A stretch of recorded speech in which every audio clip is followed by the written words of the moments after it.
नमस्कार दोस्तों, स्वागत है अपने YouTube channel top trending GK में। दोस्तों आज जो आपके 28 नवंबर को एसएससी दिल्ली पुलिस कांस्टेबल का एग्जाम हुआ है, तो प्रथम पारी में पूछे गए सभी जीके प्लस कंप्यूटर के सवाल यहाँ पर आ चुके हैं और 45 जीके के सवाल मिले हैं 50 में से, और 10 में से 7 कंप्यूटर के हूबहू एग्जैक्ट सवाल देखने वाले हैं एक्स्ट्रा और इंपॉर्टेंट फैक्ट सहित। तो वीडियो के अंत तक जरूर बने रहना। इसकी पीडीएफ फाइल ऑल शिप का वीडियो आएगा, उसके बाद मिल जाएगी हमारे टेलीग्राम चैनल पर, जिसकी लिंक डिस्क्रिप्शन बॉक्स में है, तो टेलीग्राम चैनल को भी ज्वाइन कर लेना।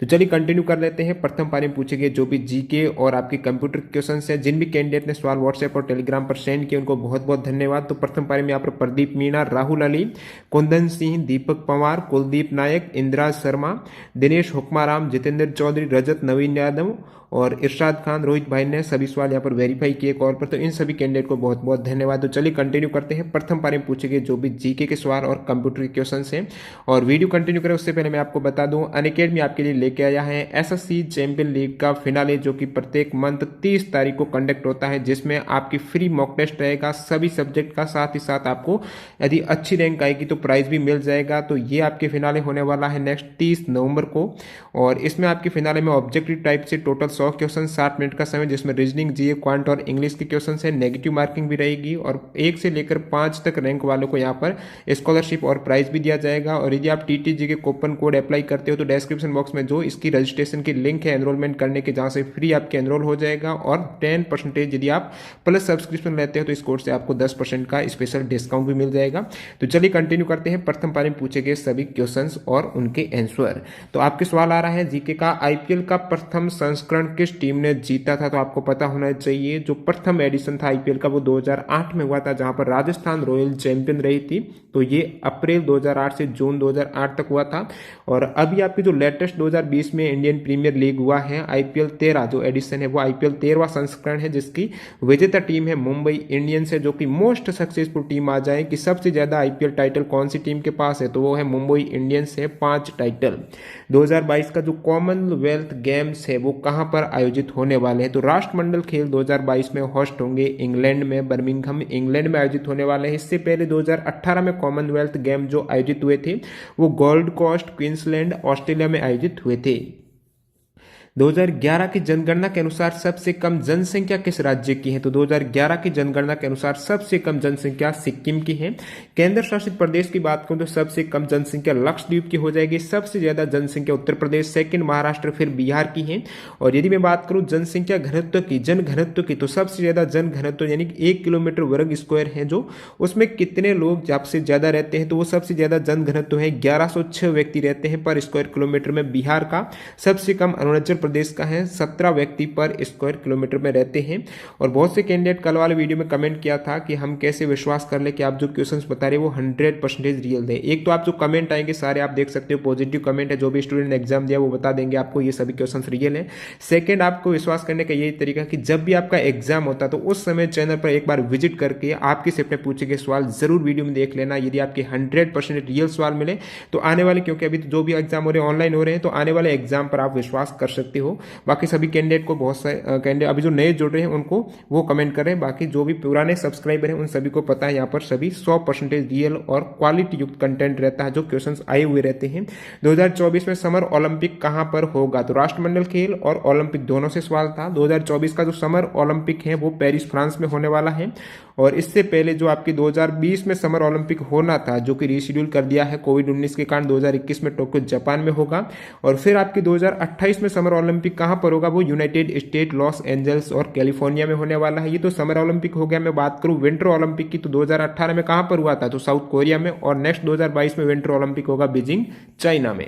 अगला सवाल देखिए, 2019 डैन डेविड प्राइज किसे दिया गया है? तो 2019 में जो डैन डेविड प्राइज मिला है तो ये 3 क्षेत्र में, पास्ट, प्रेजेंट और फ्यूचर, ये तीनों में दिया जाता है।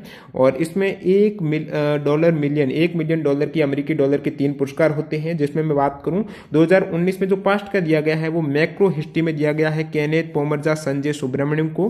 प्रेजेंट का दिया गया है तो यहाँ पर आई थिंक यही पूछा, क्योंकि इंडियन हो गए संजय सुब्रमण्यम और केनेथ पोमर्जा को दिया गया है मैक्रो हिस्ट्री का। प्रेजेंट का बात करूं तो प्रेजेंट में आपके डिफेंडिंग डेमोक्रेसी का दिया गया है माइकल इग्नाटिएफ और रिपोर्टर्स विदाउट बॉर्डर्स को। फ्यूचर का दिया गया है कॉम्बेटिंग क्लाइमेट चेंज में क्रिस्टियाना फिगर्स को दिया गया है। और ये जो है पास्ट, प्रेजेंट और फ्यूचर 3 क्षेत्रों में दिया जाता है। बाकी 2020 में भी दिया गया है, तो ये आप देख सकते हो इन तीनों क्षेत्रों में। अगला सवाल देखिए, first musician ever to be awarded the Bharat Ratna. तो भारत रत्न प्राप्त करने वाली प्रथम सिंगर कौन है, म्यूजिशियन कौन है, तो वो आपकी हो जाएगी MS शुभलक्ष्मी है, जिनको ये तमिलनाडु से है, मदुरई की सिंगर है, तमिलनाडु से इंडियन क्रांतिक सिंगर हो जाएगी। और मैं बात करूं सिंगर की जिन्हें भारत रत्न मिला है, तो भारत रत्न मिला था 2001 में लता मंगेशकर को भी। अगला सवाल देखिए, भारत का फॉरेन एक्सचेंज रिजर्व लगभग $400 बिलियन के पार कब पहुंच गया था। तो भारत का फॉरेन एक्सचेंज रिजर्व है $400 बिलियन के पार 2018 में पहुंचा था, और अभी 2020 में ये $500 बिलियन, मिलियन है नहीं बिलियन है, $500 बिलियन भी पहुंच गया 2020 में। और एसएससी के द्वारा एक पूछा हुआ सवाल है कि सबसे ज्यादा फॉरेन इन्वेस्टमेंट है, जो फॉरेन डायरेक्ट इन्वेस्टमेंट है, भारत में कौन सा देश कर रहा है, तो सिंगापुर में। सिंगापुर भारत में सबसे ज्यादा निवेश करता है। ऊर्जा की एसआई इकाई क्या है, एग्जैक्ट सवाल ये था कि निम्नलिखित में से कौन सी एसआई यूनिट है जहां पर आपके जूल था, जो ऊर्जा की हो जाएगी, एग्जैक्ट ये सवाल था। तो जूल आपके एसआई यूनिट है जो ऊर्जा की है। और कल आपके शायद ये, कल नहीं, ये आपके जेई फेज 8 में या फिर जो सीपीयू का एग्जाम हुआ है उसमें एसएससी ने पूछा था 1 कैलोरी में कितने जूल होते हैं, तो 4.18 जूल होते हैं 1 कैलोरी में। और मैं बात करूं अर्घ की, तो 1 अर्घ में 1/10⁷ जूल होते हैं, तो ये भी आपको ध्यान में रखना इंपॉर्टेंट है। कामाख्या मंदिर कहां पर है, तो कामाख्या मंदिर है असम में। कहां पर है, असम की राजधानी दिसपुर के पास है, गुवाहाटी से 8 किलोमीटर दूर कामाख्या मंदिर। अगले सवाल की ओर बढ़ते हैं। यहां पर जीएसटी भारत में कब लागू हुआ था। जीएसटी भारत में कब लागू हुआ था, तो 1 जुलाई 2017 को हुआ था। तो इसमें एग्जैक्ट डेट पूछी थी जीएसटी भारत में, ये हो जाएगा 1 जुलाई 2017। Overdraft saving the Indian saver पुस्तक के ऑथर कौन है, overdraft saving the Indian saver जो बुक्स है उनके ऑथर हैं उर्जित पटेल हो जाएगी। तो उर्जित पटेल की ये पुस्तक है। कलमकारी पेंटिंग किस राज्य की है, तो आंध्र प्रदेश की है। तो आंध्र प्रदेश की ये कलमकारी पेंटिंग हो जाएगी, जो कि हस्तकला का एक प्रकार है जिसमें हाथ से सूती कपड़े पर रंगीन ब्लॉक से छाप बनाई जाती है। इंडिया किस देश के साथ सबसे लंबी बाउंड्री शेयर करता है, तो बांग्लादेश के साथ भारत 4096 किलोमीटर की सीमा साझा करता है। उसके बाद है चाइना 3488 किलोमीटर, फिर पाकिस्तान के साथ 3323 किलोमीटर, नेपाल के साथ 1751, म्यांमार के साथ 1643, भूटान के साथ 699 किलोमीटर, और सबसे कम जो बाउंड्री शेयर करता है वो 106 किलोमीटर। ये भी इंपॉर्टेंट फैक्ट है। अफगानिस्तान के साथ भारत कितनी सीमा साझा करता है, तो टोटल भारत यहाँ पर हो गई स्थलीय सीमा 15,106 किलोमीटर विदेशी देशों के साथ साझा। अगला सवाल देखिए, जुलाई 2020 में विश्व का छठा सबसे अमीर व्यक्ति कौन है। अभी रियल टाइम में आंकड़े चेंज हो सकते हैं, लेकिन जो जुलाई 2020 तक की बात करूं तो उस समय विश्व का छठा सबसे अमीर व्यक्ति था मुकेश अंबानी थे। और उस समय यहाँ पर अंबानी की जो कुल दौलत थी वो 78.1 अरब डॉलर थी। और प्रथम कौन है, तो रियल टाइम में भी उस समय भी प्रथम जेफ बेजोस थे, और ये अमेजन के हैं। अगला सवाल देखिए, सर्वाधिक निर्यात करने वाली वस्तु कौन सी है, तो यहां पर इस टाइप से ऑप्शन थे। तो एग्जैक्ट सवाल था कि भारत कौन सी वस्तु को सर्वाधिक निर्यात करके इनकम प्राप्त करता है, ऐसा कुछ। तो भारत मसालों और मसाला उत्पादों का सबसे बड़ा उत्पादक भी है और निर्यातक देश भी है, तो मसाला करेक्ट हो जाएगा जो स्पाइसी है। और 2020 में स्पाइस वर्थ है यहाँ पर 3.65 बिलियन US डॉलर जो एक्सपोर्ट किया गया है इंडिया के द्वारा।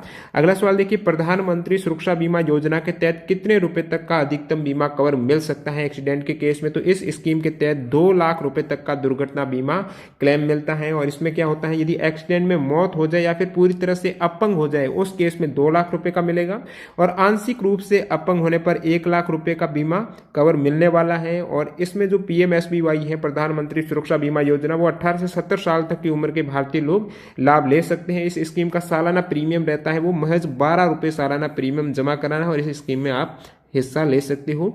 और ये स्कीम आई थी आपकी 28 फरवरी 2015 में। दीन इलाही धर्म के संस्थापक ये सवाल अकबर हो जाएगा। शरीर में सोडियम की कमी होने पर क्या प्रभाव पड़ेगा, तो शरीर में सोडियम की कमी से ब्लड प्रेशर का स्तर है वो तेजी से कम हो जाएगा। तो बीपी है, ब्लड प्रेशर है वो कम हो जाएगी। एग्जैक्ट यही ऑप्शन में था जो करेक्ट हो जाएगा। और सोडियम एक जरूरी इलेक्ट्रोलाइट है जिसका काम हमारी कोशिकाओं में पानी की मात्रा को कंट्रोल करना, साथ ही साथ ब्लड प्रेशर को कंट्रोल करता है शरीर में। लेकिन जब खून में सोडियम की कमी हो जाती है तो इसे हाइपोनेट्रेमिया बोला जाता है। अगला सवाल देखिए, विधान परिषद से संबंधित सही कथन। तो कथन स्टेटमेंट से 2 सवाल पूछे गए थे, विधान परिषद, विधानसभा, राज्यसभा, ये सारे टर्म थे। तो थोड़ा स्टूडेंट कंफ्यूज है, तो बता नहीं पा रहे थे एग्जैक्ट क्या उसमें स्टेटमेंट थे।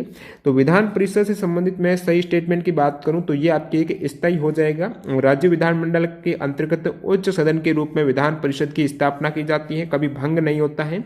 और इसके अंतर्गत जो सदस्यों का कार्यकाल रहता है वो राज्यसभा सदस्यों की तरह ही 6 वर्ष का होता है। और कुल सदस्यों में से 1/3 सदस्य प्रति 2 वर्ष में सेवानिवृत्त भी होते हैं। आर्टिकल की बात करूं तो भाग 6 में 169, 71, 71(2) में विधान परिषद के गठन और संरचना के प्रावधान है। और कौन से राज्यों में विधान परिषद है, तो भारत में 6 राज्यों में, पहले 7, जम्मू कश्मीर अभी आपके यूटी बन गया, तो 6 हो गए। आंध्र प्रदेश, बिहार, कर्नाटक, महाराष्ट्र, तेलंगाना और उत्तर प्रदेश में विधान परिषद है। या फिर विधान परिषद में सीट किस में ज्यादा, तो यूपी हो जाएगा। तो ये आपके विधान परिषद और राज्यसभा लोकसभा सीटों का भी मैं आगे बताऊंगा।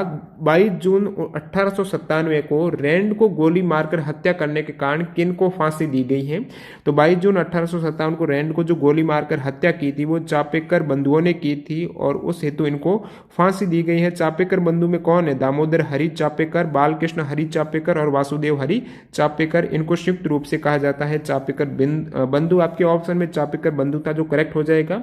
और रैंड एक ऐसा अफसर था जिसने पुणे के प्लेग पीड़ितों को राहत देने के बजाय उनका अपमान किया था रैंड ने, इस हेतु इनको अच्छा नहीं लगा और चापेकर बंधुओं ने उनको गोली मारकर रात्रि को 22 जुलाई 1897 की रात्रि को गोली मार दी थी जब वो वापस लौट रहे थे।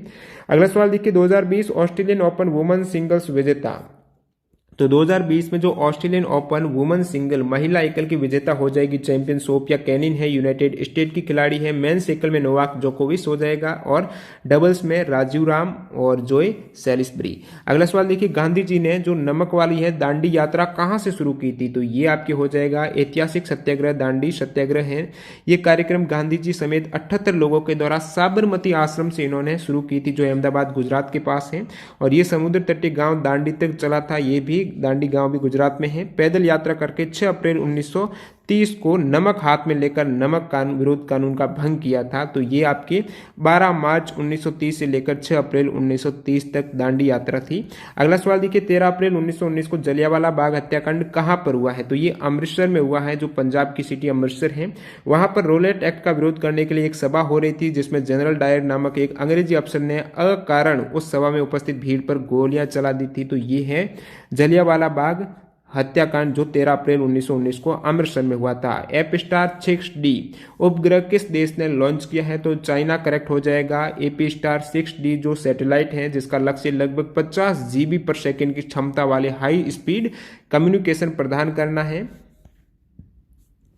नेक्स्ट वन, गुरुमुखी लिपि की रचना किसने की है, गुरु अंगद, जो कि गुरु अंगद हैं, ये सिख धर्म के दूसरे गुरु थे, इन्होंने गुरुमुखी लिपि का विकास किया था। वाष्पोत्सर्जन में पौधों का कौन सा हिस्सा भाग लेता है, तो वाष्पोत्सर्जन में पत्तियों के द्वारा, जो पत्तियों में रंध्र होते हैं उनके द्वारा 90% रंध्रों से वाष्पोत्सर्जन होता है, तो आपकी पत्ती करेक्ट हो जाएगा। कौन सी बौद्ध संगति के बाद हीनयान और महायान के अलग कहां पर हुए थे, ये पूछा गया था। एक बौद्ध संगति थी जो कहां पर हुई थी, जहां पर हीनयान और महायान दो जो शाखाएं हैं बौद्ध धर्म की वो अलग हो गई थी। तो एग्जैक्ट आंसर क्या है, आप सभी कैंडिडेट जिनको भी पता है कमेंट करके जरूर बताना। और हीनयान महायान की बात करूं तो हीनयान निम्न वर्ग और महायान उच्च वर्ग को कहा जाता है। अगला सवाल देखिए, एंथ्रेक्स वैक्सीन के आविष्कारक कौन है, तो ये लुईस पास्चर हो जाएगा। और ह्यूमन एंथ्रेक्स वैक्सीन है, ये डेवलप की गई है सोवियत यूनियन के द्वारा 1930 में, और फिर ये यूएस सोवियत यूनियन ने की थी, उसके बाद यूएस और यूके में 1950 में हुई थी। अगला सवाल यहाँ पर आपके सवाल क्या था, एग्जैक्ट दोनों में से आई थिंक ये पूछा गया था आपके, शोभना नारायण कौन से नृत्य से संबंधित है, तो शोभना नारायण है ये इंडियन कथक डांसर है। कथक नृत्य किस राज्य का है, यूपी का है। और बाकी शोभा नायडू की बात करूं तो ये कुचिपुड़ी की हो जाएगी नृत्यंगना, तो आंध्र प्रदेश का नृत्य जो कुचिपुड़ी है उनकी शोभा नायडू। आपकी पूछा गया था शोभना नारायण। अगला सवाल देखिए यहाँ पर, कतर की राजधानी, ये सवाल रीजनिंग में जो रिलेटेड करके पूछा जा रहा था उसमें कतर की कैपिटल दोहा हो जाएगी, तो रीजनिंग का क्वेश्चन। आरबीआई को विदेशी विनिमय करने के लिए कब अनुमति मिली, तो आप सब जिन भी कैंडिडेट का एग्जाम था ये एग्जैक्ट 31वां क्वेश्चन क्या पूछा गया था, तो आरबीआई को जो फॉरेन एक्सचेंज करने के लिए कब परमिशन मिली, इस टाइप से ये ऑप्शन दिए गए थे। तो आई थिंक जो इसका राष्ट्रीयकरण हुआ था उस समय मिली होगी 1950 करेक्ट होना चाहिए। बाकी एग्जैक्ट क्या सवाल था वो आप कमेंट करके बताना। संगणन में क्या होता है, सवाल ये पूछा था कि गैस से दरों बनने की परिघटना को क्या कहा जाता है, तो वो संगणन हो जाएगा, गैस से दरों बनने की परिघटना संगणन। बाकी मैं गलन की बात करूं, मेल्टिंग या फ्यूजन की, तो वो भौतिक प्रक्रिया जिसमें कोई ठोस है वो द्रवावस्था में कन्वर्ट हो जाता है। ऊर्ध्वपातन में क्या होता है, ठोस डायरेक्ट गैस में कन्वर्ट हो जाता है, ठोस अवस्था से सीधे गैस में, ये ऊर्ध्वपातन हो जाएगा। और निक्षेपण ऊर्ध्वपातन का उल्टा हो जाएगा, जिसमें कोई गैस है वो डायरेक्ट ठोस बन जाती है। वाष्पन में क्या होता है, दर और ताप पाकर गैस में कन्वर्ट हो जाते हैं और गैस दर उसका ये संगणन का उल्टा वाष्पन है। हिमीकरण की बात करें तो जिसमें कोई दर है वो ठोस बन जाता है। कौन सा वंश दक्षिण भारत का नहीं है, जिसमें एक ऑप्शन था चौहान वंश, ये दक्षिण भारत का न होकर इधर आपकी राजस्थान साइड से है, राजस्थान गुजरात का है, जो 7वीं शताब्दी से लेकर 12वीं शताब्दी तक शासन किया था। तो चौहान वंश जो एक राजपूत राजवंश था। अगला सवाल देखिए, स्वराज पार्टी के संस्थापक मोतीलाल नेहरू के अलावा कौन थे, तो ये थे चित्तरंजन दास और मोतीलाल नेहरू, दोनों ही स्वराज पार्टी के संस्थापक थे। 1923 में इन्होंने जनवरी 1923 में इस पार्टी की स्थापना की थी। अगला सवाल देखिए, जायद की फसल कौन सी है, तो आपके ऑप्शन में खरबूज था, तो करेक्ट हो जाएगा। और सवाल आई थिंक ऐसे था कि खरबूज निम्नलिखित में से किसकी फसल है, वो जायद की हो जाएगी। बाकी जायद की फसलों में तरबूज, खरबूज, खीरा, ककड़ी, लौकी, तुरई, अरबी, ये जायद की फसलें जो कि मुख्यतः मार्च अप्रैल में बोई जाती हैं। और अगला सवाल देखिए, आपके सवाल था रबी की फसल की कटाई कब होती है, तो फरवरी और मार्च महीने में होती है। इसकी बुआई कब होती है, तो रबी की फसल है ये अक्टूबर नवंबर माह में बोते हैं और फेब मार्च में इसकी कटाई हो जाती है। रबी की मुख्य फसलें आप देख सकते हो, कल भी आपकी एक सवाल आया था खरीफ या रबी की फसल का, तो जौ, गेहूं और जई हो जाएगा, चना, मटर, दाल, अलसी, सरसों, ये रबी की हैं। खरीफ की फसल जो जून जुलाई में बोते हैं और अक्टूबर के आसपास काटते हैं। सर्वोच्च न्यायालय में न्यायाधीशों की संख्या कितनी है, तो अभी मैं बात करूं करंटली सर्वोच्च न्यायालय में 30 न्यायाधीश हैं, मुख्य न्यायाधीश समेत, चीफ जस्टिस समेत टोटल 30 जज हैं। अधिकतम कितनी हो सकती है, यदि ऐसा सवाल था तो वो 34 हो सकती है। और वर्तमान में जो चीफ जस्टिस है वो कौन से हैं, वो कौन से नंबर के हैं, ऐसे सवाल ऐसे क्वेश्चन भी पूछ रहा है, तो ये आपके हो जाएंगे 47 नंबर के चीफ जस्टिस ऑफ इंडिया कौन है, वो है शरद अरविंद बोबडे हैं, सिंस 18 नवंबर 2019 से। सबसे ज्यादा राज्यसभा सीट किस राज्य में है, तो सबसे ज्यादा लोकसभा सीट किस राज्य में है और राज्यसभा सीट किस राज्य में है, या फिर विधानसभा, एक तो आपके विधान परिषद वाला था उसका स्टेटमेंट से था, एक ये सवाल एक ही था जो एक स्टेटमेंट से सवाल था।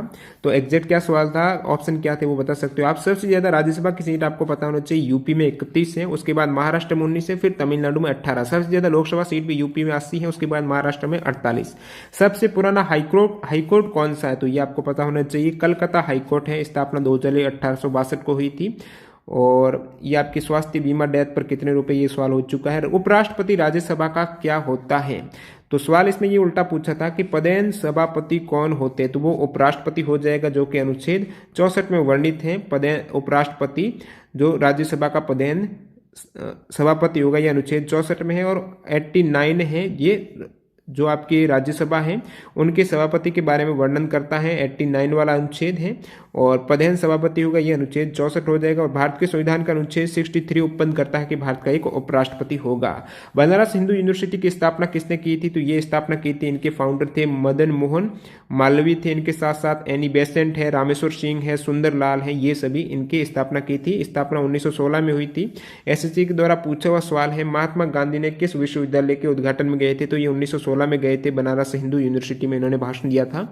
अगला सवाल देखिए, किस राज्य की प्रति व्यक्ति आय सबसे ज्यादा है, तो सबसे ज्यादा जो पर कैपिटा इनकम हो जाएगी स्टेट की, वो गोवा की है, 4,22,149। उसके बाद सिक्किम की है। और अगला सवाल देखिए, प्लेइंग इट माई वे किसकी आत्मकथा है, सचिन तेंदुलकर की है। कोतर आपके यहाँ पर बोरिया मजूमदार भी है, तो ये सचिन तेंदुलकर की आत्मकथा है। एग्जैक्ट ये सवाल कैंडिडेट कमेंट करके जरूर बताना। इस पर सवाल यहाँ पर क्या पूछा गया था, तुगली या फिर कंफ्यूज हो रहे थे स्टूडेंट, तो जिन भी कैंडिडेट को स्पष्ट रूप से याद है कमेंट कर देना, मैं ऑल शिफ्ट पे कवर कर दूंगा। एक आपके सवाल था, जल भृत क्या होता है। जल भृत की बात करें तो धरातल की सतह के नीचे चट्टानों का एक ऐसा संस्तर होता है, तो धरातल की सतह के नीचे जो चट्टान है उनका संस्तर जहां पर भूजल एकत्रित हो जाता है और उसको फिर नलकूपों से निकालने योग्य बनाया जाता है। तो भूजल जिसका प्रयोग किया जाता है नलकूपों से निकाल लेते हैं, जो चट्टान रहती है धरातल के नीचे उसमें जो एकत्रित हो जाता है वो जलभृत कहलाता है। ये आपके एग्जैक्ट सवाल था। अब देख लेते हैं टोटल 50 में से 45 आप देख सकते हो बाकी सभी चैनल से तुलना करके किसी ने 45 जीके के सवाल 50 में से एग्जैक्ट सवाल नहीं बताए होंगे। कंप्यूटर के 10 में से यहाँ पर 7 सवाल मिले हैं, इसलिए वीडियो डिले हो रहा है। एक्सेल सीट में किसी सेल को एडिट करने की शॉर्टकट की क्या है? तो देखिए कल संडे है, आप कमेंट करके बताना कल क्या किसी कैंडिडेट का एग्जाम है या फिर नहीं है, उस हिसाब से आज तैयारी करनी पड़ेगी। तो एक्सेल सीट में किसी सेल को डिलीट करने का शॉर्टकट की बात करें तो कंट्रोल के साथ में आपको प्रेस करना है ये माइनस, कंट्रोल माइनस, तो ये एक्सेल सीट में कोई भी सेल डिलीट करने का ये फंक्शन आ जाएगा। एमएस वर्ड में मिनिमम डिफॉल्ट फॉन्ट साइज कितनी होती है? तो इस क्वेश्चन में मैं आंसर की बात करूं तो डिफॉल्ट यदि टर्म था उसमें, तो डिफॉल्ट जो आप देख पाते हो एमएस वर्ड जैसे ही ओपन करते हो होम पेज में जो फॉन्ट साइज रहती है जैसे सेलेक्ट करते हो तो उसमें मिनिमम 8 दिखता है, मैक्सिमम आपको 72 पॉइंट दिखेंगे।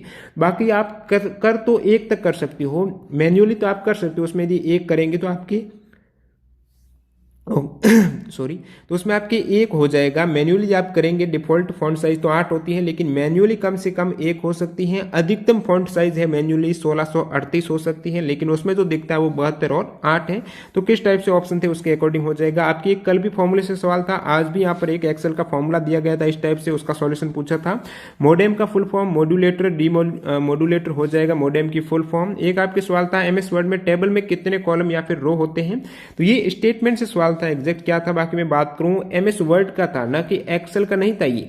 तो एमएस वर्ड में जो टेबल इंसर्ट करते हैं तो उसमें जो कॉलम अधिकतम कितने हो सकते हैं, तो वो हो सकते हैं 63 कॉलम हो सकते हैं, और जो आपके रो रहती है वो अनलिमिटेड है, तो मैक्सिमम कॉलम आपके 63 हो सकते हैं। यदि मैं मिनिमम की बात करूं तो आपको पता है 1 कॉलम और 1 ही रो से आपकी ये बन जाएगा। एमएस वर्ड में आप टेबल इंसर्ट कर सकते हो, मिनिमम 1 रो और 1 कॉलम है। ये तो एमएस वर्ड हो गया। बाकी मैं एमएस एक्सेल के आने वाले शिफ्ट के लिए तो जो वर्कशीट रहती है एमएस एक्सेल में उसमें अधिकतम रो और कॉलम आप देख सकते हो। अधिकतम रो यहाँ पर 10,48,576 और कॉलम 16,384।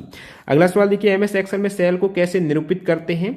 तो सेल को जो निरूपित किया जाता है एक्सेल में, जैसे कि आपके कॉलम ए है और फिर आपकी ये रो हो जाएगी जैसे कि 1 है, तो ये वाली जो सेल है इसे क्या कहेंगे, A1 कहेंगे। इसी टाइप से यहाँ पर आपकी कॉलम बी है, फिर आपकी यहाँ पर 3 नंबर है, तो ये वाली सेल क्या कहलाएगी, बी पहले आएगा कॉलम फिर रो। तो इस टाइप से इसको डिनोट किया जाता है। एमएस वर्ड में टेबल में लास्ट सेल में टैब की का क्या फंक्शन है।